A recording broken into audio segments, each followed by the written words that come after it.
More than 78,000 people pass through Logan International Airport in Boston every day. All are subject to passenger security screenings implemented by the Transportation Safety Administration, or the TSA.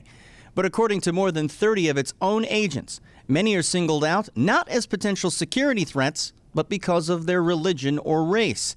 And in the case of African Americans, how they wear their clothes. If I were to dress a different way, I know I would probably be pulled to the side. And I don't know if it's racially based or whatever, but it's just the way things are. Air traveler Jason Palmer says he's not surprised by the revelation, and he's always been skeptical about the so-called security techniques used by the TSA. Somebody wanted to really do something sinister. They're trained to know to stay calm until it's time to act. Concerns about racial profiling at Logan came to a head last month. This was during a meeting where several officers submitted written complaints.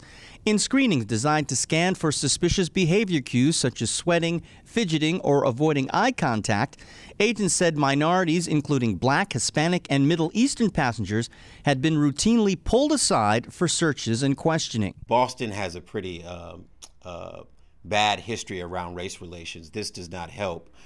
When there are people coming in and out of the city that are being profiled. You know what you're going to be going through, and you're either with it or against it. Copying a model developed by the Israelis, the TSA established the so-called behavior detection protocols a few years ago.